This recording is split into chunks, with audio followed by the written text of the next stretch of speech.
প্রোগ্রামের জন্য নিজেকে একটু ডিফারেন্ট ভাবে রেডি করে সাজিয়ে অপবিশ্বাস তো নিজেকে তৈরি করেছে। আহ, সবাই আপনারা বলতেন যে সে মুটিয়ে গেছে, এখন আমার কাছে আসলে সব অ্যাওয়ার্ডই সমান। কখনো এমন কোনো অ্যাওয়ার্ড হয়েছে কিনা যে অ্যাওয়ার্ড হাতে নিয়ে মনে হয়েছে যে অ্যাওয়ার্ডটা আসলে না পেলেই ভালো হতো? না, আমার কাছে আসলে সব অ্যাওয়ার্ডই সমান। কখনো কখনো আয়োজকদের বিশৃঙ্খলা বা মিসম্যানেজমেন্ট দেখে খারাপ লাগে, কিন্তু খুব ছোট পরিসরে একটা অ্যাওয়ার্ড দেওয়া হচ্ছে, সেখানে আমাকে সম্মানিত করতে চাচ্ছে, সেখানে আমি অসম্মান বোধ করি না।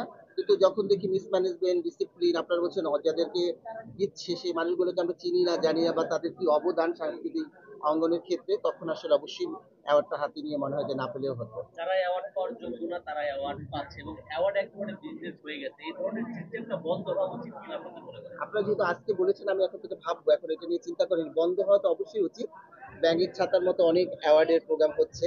আমার মনে হয় যেগুলোকে যথার্থ যথার্থ যদি সেটাকে আসলে কোনো ভিত্তি না থাকে, তাহলে আমার মনে হয় সেটা বন্ধ হয়ে গেছে।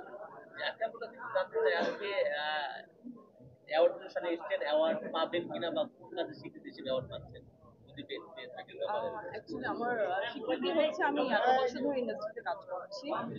তো আমি ইন্ডাস্ট্রিকে কি দিয়েছি, তো এটাই হচ্ছে বেস্ট মডেলের আমার যে ক্যাটাগরিতে আছে আর কি। ক্যাটাগরিতে আছে।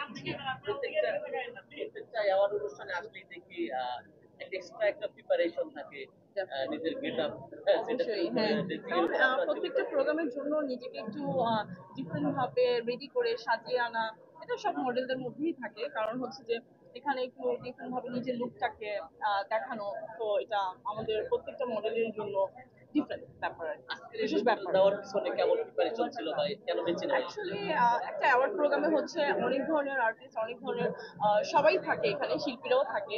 তো সবারই একটা নিজস্ব একটা ডিফারেন্ট লুক থাকে, যে যেটা আমি আজকের জন্য মানে রেডি করব। তো এটা আমার আজকে একটু প্রিপারেশন ছিল যে আমি আজকে প্রোগ্রামে এইভাবেই আসবো। তো আমি যেহেতু বেস্ট মডেলের ক্যাটাগরিতে আছি, তো আমি আজকে মডেল লুকে এসেছি। চমৎকার একটি নেগি করে খুব সুন্দর লাগছে। Thank you so much. এটা কোথায় থেকে নেওয়া এবং কেমন দাম হতে পারে? অ্যাকচুয়ালি আমি এখন একটা কথা বলবো, অনেকে বলে 50 লাখ টাকার আমার গয়না আছে, 10 লাখ টাকার মেকআপ আছে। অ্যাকচুয়ালি আমার মাথা থেকে পা পর্যন্ত হচ্ছে সব ভাড়া করা, স্পন্সর। কারণ হচ্ছে আমার মেকআপ হচ্ছে ফ্রি, আমার জুয়েলারি ফ্রি, আমার ড্রেসও ফ্রি, সব হচ্ছে আমার স্পন্সর। তো আমি না, এটা তো আমি যখন নিব সেটা মূল্যের দিকে যাবে, এটা তো আমাকে ফ্রি দিয়েছি স্পন্সর, তো আমি কিভাবে যত মূল্য পাবো? ওকে, ঠিক আছে, thank you. Thank you so much. আমরা কি যাবো? একটু মাইকে নিয়ে আসতে পারবেন কেউ? নয়টা সিনেমার মুক্তি পাচ্ছে, নয়টা সিনেমার মাঝে তাণ্ডব আছে। প্রচুর বাংলাদেশে হল রয়েছে একশো 20টা।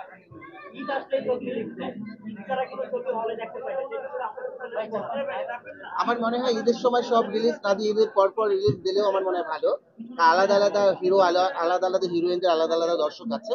তো আমার মনে হয় যে তাদের জন্য আসলে খুব ভালো হয়।